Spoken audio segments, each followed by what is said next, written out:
Now I request Professor Manoj Kumar Jha.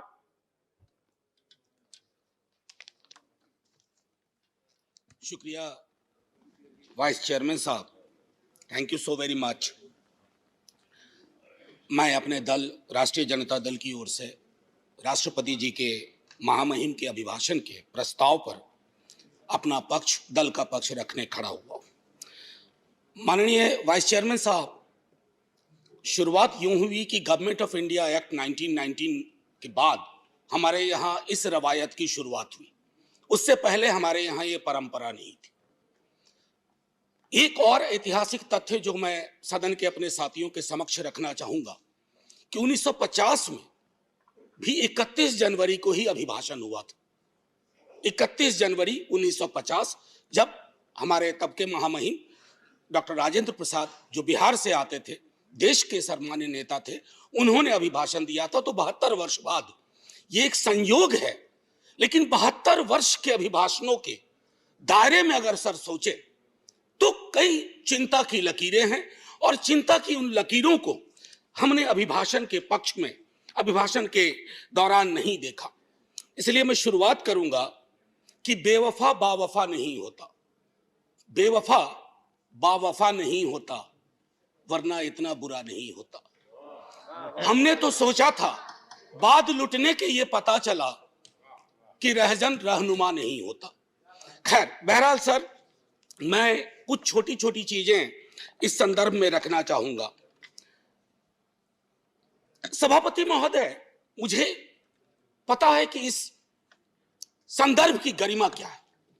राष्ट्रपति का अभिभाषण एक बहुत बड़ी चीज होती है, देश का एक ब्लूप्रिंट होता है, एक दिशा और दशा देने की कोशिश होती है।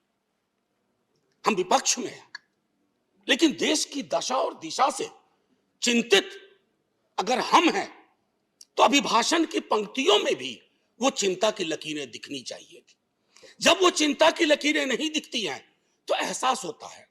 कभी कभी मैं सोचता हूं माननीय सभापति महोदय कि महामहिम सोते जागते अपने सलाहकारों से बात करते, टेलीविजन देखते, सोशल मीडिया देखते, संवाद करते, क्या उनको नहीं लगता होगा कि देश के विजुअल्स बहुत अच्छे नहीं है? छात्रों पे आंसू गैस के गोले क्या मांग रहे थे? चांद नहीं मांग रहे थे, नौकरी मांग रहे थे। और वो 2 करोड़ वाला भी नहीं मांग रहे थे, कह रहे थे बाकी वाला बचा हुआ दे दो। आपने लाठियां बरसाई। तो मैं ये सोचता हूं कि महामहिम के अभिभाषण में अगर इस तरह की चिंता ना हो तो सर, भाषण ना कागज का पुलिंदा लगता है, और अच्छा नहीं लगता है उसे कागज का पुलिंदा कहना। दूसरी चीज माननीय सभापति महोदय, कोरोना पर मैंने विस्तार से इस सदन में चर्चा की है। कोरोना को लेकर के भी जो चिंता आनी चाहिए थी वो नहीं आई। अब आइए अर्थव्यवस्था के बारे में मैंने कहूं, बजट को उसके लिए मैंने तय किया हुआ है, लेकिन मेरा मानना है कि सन 50 से लेकर अब तक किसी की भी सरकार हो, मैं जानता हूं ये लिखा कहां जाता है, लेकिन जहां लिखा जाता है मैं आग्रह करूंगा कि अगर हम सोच सके, सत्ता पक्ष और विपक्ष, तो राष्ट्रपति के अभिभाषण को दलीय दायरों से ऊपर कर दीजिए। राष्ट्रपति का अभिभाषण, कल को आपकी सरकार ना हो, ये मैं अपील बाकी लोगों से भी करूंगा जो सरकार में आएंगे कल को, कल नहीं आएंगे परसों आएंगे, कभी तो आएंगे। मैं सिर्फ ये कहना चाहता हूं कि सर, अभिभाषण को एक नॉन पार्टीजन डॉक्यूमेंट बनाइए, नॉन पार्टीजन डॉक्यूमेंट। राष्ट्रपति देश के राष्ट्रपति हैं, उनके सरोकार में देश का सरोकार दिखना चाहिए माननीय सभापति महोदय। अब दिक्कत ये होती है ना माननीय सभापति महोदय कि अभिभाषण में सर्वेश्वर की एक लाइन थी, सभापति महोदय, अगर तुम्हारे घर के एक कमरे में लाशें सड़ रही हो तो क्या तुम दूसरे कमरे में प्रार्थना कर सकते हो? अगर तुम्हारा जवाब हां है तो मुझे तुमसे कुछ नहीं कहना है। इसी यही रख करके बात मैं खत्म करता हूं इस संदर्भ की। सर, पैरा 4 माननीय राष्ट्रपति जी के अभिभाषण का है, जो कहता है remembering the past and learning from it. Sir, इतिहास की एक अपनी स्मृति होती है और स्मृतियों का एक इतिहास होता है, और विश्व इतिहास गवाह है सर, जिस किसी ने भी अतीत की स्मृतियों के साथ छेड़छाड़ करने की कोशिश की, उसको बदलने की कोशिश की, वो इतिहास के फुटनोट में चले गए। इतिहास नहीं बदला, वो इतिहास के फुटनोट में चले गए। नेताजी सुभाष बोस, अरे देश के नेताजी हैं, आपने उनको इंपीरियल कैनोपी में रखने का, अगर नेताजी कहीं से आ जाते हैं तो कहते कैनोपी मत रख भाई, दिलों में रख, दिलों में रख। मैं ये इसलिए कह रहा हूं, मैंने नेताजी की चिट्ठियां पढ़ी हैं नेहरू जी के नाम, मैंने नेताजी की चिट्ठियां पढ़ी हैं बापू के नाम, मैंने नेताजी की चिट्ठियां पढ़ी हैं तमाम उस दौर के लीडर्स के नाम। कहां कद था नेताजी का, नेहरू जी का, बापू का, पटेल का, और विवेचना कौन लोग कर रहे हैं? मैंने इसी सदन में कहा था कि बौनी समझ के लोग लंबा इतिहास नहीं लिख सकते, लंबी लंबी लंबी लकीर नहीं खींच सकते। एक बार चिंता करिएगा सर, मैं ये कह रहा हूं कि बापू के राम की संकल्पना करिए।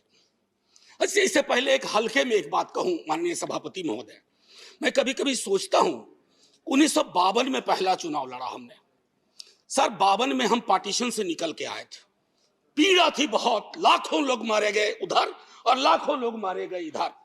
लेकिन सर 52 का चुनाव हुआ था समावेशी विकास पर, रोजगार पे। 70 साल बाद हम चुनाव लड़ रहे हैं किस चीज पे? देख लीजिए। मुझे तो कभी कभी ताज्जुब होता है कि पाकिस्तान में चुनाव हमारे नाम पे नहीं होता है, लेकिन हमारे यहां चुनाव पाकिस्तान के नाम पे होता है। अब मैं तो कह रहा हूं कि जिन्ना कहीं भी होंगे सोच रहे होंगे कि जो जीते जी मैंने नहीं पाया, भाजपा वालों ने मुझे मरने के बाद दे दिया। ये मैं समझता हूं हम सब के लिए सर चिंता का विषय होना चाहिए। सर मैंने कहा था कि बापू के राम, जब इतिहास की बात करते हैं सर, ये किताब है प्रार्थना खंड, बापू की किताब है, बापू की प्रार्थनाओं का संकलन है। मैं आग्रह करूंगा सब पढ़ें। जब नोआखोले से लौट के आए बापू, बहुत पीड़ा थी, उन्होंने अपना प्रार्थना बदल दिया। वो प्रार्थना भजमन प्यारे सीताराम की जगह भजमन प्यारे राम रहीम, भजमन प्यारे कृष्ण करीम। आप क्या कर रहे हैं? कृष्ण और करीम के बीच में कटीली दीवार लगा रहे हैं, राम और रहीम के बीच में दीवार लगा रहे हैं। ये दीवारें आज हो सकता है ताली दिलवा रही हो, आप मिट जाएंगे, ये दीवारें भी मिटेंगी, वक्त वक्त की बात है। बस एक बार सोचेगा जरूर, क्योंकि बापू पे माल्यार्पण आप भी करते हैं और बहुत, बल्कि आप चश्मे पे कर दिया, आपने महदूद कर दिया। बापू का चश्मा लीजिए, बापू को चश्मे में मत रखिए, ये मेरा आग्रह होगा। एक चीज तो ये थी सर, माननीय सभापति महोदय, कोविड के संदर्भ में मैं बोलूंगा नहीं, मैंने पहले ही कहा, इश्तेहारबाजी हो रही है। जो सरकारें, मैं सिर्फ केंद्र को नहीं कह रहा हूं, जो सरकारें कोविड के वक्त में नदारद थी, सोशल मीडिया गवाह है, वो सरकार 4 पन्ने का इश्तेहार दे रही है। अब पहले नेता लोग काम करते थे तो लोग कहते थे अरे सोच दम ईमानदार है, काम दमदार है। अब लगता है दूसरे का भरोसा नहीं, खुद ही छपवा दो, सोच ईमानदार काम दमदार। अरे लोगों को बोलने दीजिए। अब देखिए सर, दूसरी चीज कोविड के संदर्भ में मैं आपको कहूंगा, जब आप कहते हैं ना कि फलाने की तुलना में यहां इतने कम मरे वगैरह, 18 से तुलना करते हैं, सर जिन परिवारों के चिराग गुम हुए ना, उनके लिए मौत आंकड़ा नहीं है सर। मेरी बेटी की एक साथ में लड़की पढ़ती थी, 2 बेटियां थी, माता पिता 1 हफ्ते के अंदर दुनिया से चले गए। उसको नंबर बताएंगे हम कि ये आंकड़ा है तुम्हारे बाबूजी का, ये आंकड़ा है तुम्हारी मां का। ये नहीं होना चाहिए सर, इतनी तो संवेदनशीलता होनी चाहिए, सरकार किसी की भी हो सकती। सर समानता और बंधुत्व के संदर्भ में बाबा साहब भीमराव अंबेडकर की चर्चा की गई है। सर मैं क्या कहूं, ये महादेव गोविंद रानाडे लेक्चर है। बस मैं कहना, बाबा साहब ने एक बात बार बार कही थी, वो कही थी कि भैया डेमोक्रेसी को सबसे बड़ा खतरा है हीरो वर्शिप, उससे बचा लेना। लेकिन हमने क्या किया है, पूरी की पूरी डेमोक्रेसी को हीरो वर्शिप में तब्दील की है। आप कहिएगा पहले भी हुआ था, अरे जब पहले हुआ तो अच्छा नहीं था, अगर आज हो रहा है तो बुरा है। क्या हो गया सर, आजकल देखिए शब्दावली बदल गई है। वाजपेयी जी की सरकार एनडीए गवर्नमेंट कही जाती थी, या आपकी भी सरकार शुरू में जब बनी थी तो एनडीए गवर्नमेंट या बीजेपी गवर्नमेंट, अब कहते हैं मोदी गवर्नमेंट, अब हो गई ये केजरीवाल गवर्नमेंट। सर ये जो बीमारी है ना, पूरी सरकार व्यक्ति केंद्रित हो जाएगी ना सर, तो डेमोक्रेसी में दिक्कत क्या हो जाती है कि डेमोक्रेसी को सबसे बड़ा खतरा डेमोक्रेसी को सबसे बड़ा खतरा कल्ट से होता है. If a leader becomes a cult, first the internal democracy is destroyed, then democracy everywhere is destroyed and everybody will suffer. आज भूपेंद्र जी ने किताब लिखी है राइज ऑफ बीजेपी. मैं समझता हूं बीजेपी कहीं अगर ऐसे हालात रहे, he has to write another book, fall of BJP. Sir अब मैं ये कहना चाहता हूं, जब प्रजातंत्र का मूल है अपने साथियों के लिए आदर और सम्मान की भावना. प्रोफेसर जी सुनने में बहुत अच्छा लगता आपका टाइम. सर मैं बस एक आध 2 मिनट लूंगा, उससे ज्यादा नहीं. सर मैं ज्यादा वक्त नहीं लूंगा, इसलिए भी कि वक्त भी अच्छा नहीं चल रहा है. सर माननीय महामहिम कहते हैं प्रजातंत्र का मूल है अपने साथियों के लिए आदर और सम्मान की भावना. मैं आग्रह करूंगा सबों से, सिर्फ आपसे नहीं, हमारी शब्दावली क्या हो गई है एक दूसरे के लिए. हम युद्ध की शब्दावली का इस्तेमाल करते हैं, हम चुनाव लड़ते हैं एक दूसरे के खिलाफ. किस तरह की शब्दावली का बिहार चुनाव में प्रयोग हुआ और किस तरह की शब्दावली का अभी चुनावों में प्रयोग हो रहा. अरे चुनाव कोई जीते, कोई देशद्रोही नहीं है इस देश में. हमारे आपकी संकल्पना में फर्क हो सकता है. ना मैं आपको देशद्रोही मानूंगा, ना आपको अधिकार देता हूं कि आप मुझे देशद्रोही कहें, क्योंकि तराजू पे तौलिएगा तो शायद चिंता आपको अपनी होगी, मेरी नहीं होगी. ये मैं कहना चाहता हूं. कहां से देशद्रोह का मामला आ गया. सर अब मैं एक एक कर करके खत्म ही करूंगा. मैंने पहले भी कहा था और दोहरा रहा हूं. सर ये जो पूरा का पूरा डिस्कोर्स है, विमर्श, सबको बैठ करके राजनीतिक विमर्श बदलना चाहिए.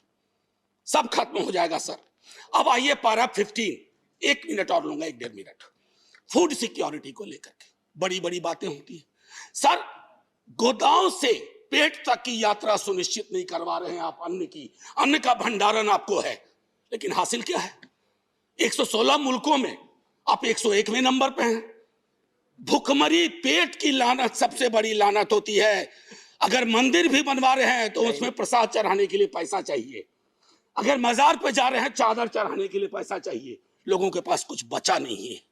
ये चिंता नहीं होनी चाहिए. मैं जानबूझ करके प्रेस फ्रीडम इंडेक्स की बात नहीं कर रहा, मैं जानबूझ करके डेमोक्रेसी इंडेक्स की बात नहीं कर रहा हूं, क्योंकि शांता छेत्री जी के सवाल को खारिज करके आपने विंडिकेट कर दिया कि उनकी भावना क्या थी. सर पैरा 70 आखिरी ही है. पैरा 70 में आते हैं एक भारत श्रेष्ठ भारत. सर बिहार इसमें आता है या नहीं है, या बिहार से 39 सांसद ले लिए, बिहार का काम खत्म. सर मैंने पहले भी कहा था, अब बिहार ज्वालामुखी के ढेर पे है. लालू जी के टाइम से उस सदन में बात शुरू हुई, फिर राबड़ी जी हमारे मुख्यमंत्री, अभी नेता प्रतिपक्ष मुख्यमंत्री नीतीश कुमार जी और पूरा भी भाजपा का बिहार विधानमंडल दल हाथ जोड़ के प्रधानमंत्री जी से कहा कि प्रधानमंत्री जी बिहार को विशेष राज्य का दर्जा दीजिए. ये खैरात नहीं है. बिहार नहीं तरक्की करेगा तो देश की तरक्की में कभी 4 चांद नहीं लगेंगे, 2 चांद छूट जाया करेंगे, क्योंकि वो दोनों चांद पूर्वांचल से आएंगे. इसका आपको ध्यान रहे. सर मैं एक आखिरी कहूंगा, चंद्रशेखर जी के साथ बहुत लोगों ने काम किया है. उन्होंने एक बात कही थी बड़ी मार्मिक, रहबरी के सवाल में. घर के डिजाइन में आमतौर पर मतभेद हो सकता है सामान्य दिनों में, लेकिन जब घर में आग लगी हो ना तो डिजाइन में मतभेद नहीं होता है, सबको मिलकर आग बुझाना चाहिए. आज वो परिस्थितियां हैं. मैं इसलिए कह रहा हूं कि उन्होंने भी असंतोष की लक्षण बताए थे बिहार जैसे राज्य में, कि दिल्ली की नीति और नीयत की वजह से.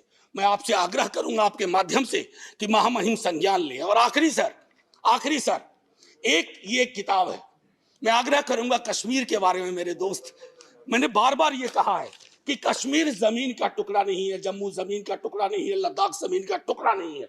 जिंदा लोग बसते हैं. अगर आप यहां से नॉर्मल बोलते हैं तो घाटी में नॉर्मल लगना चाहिए.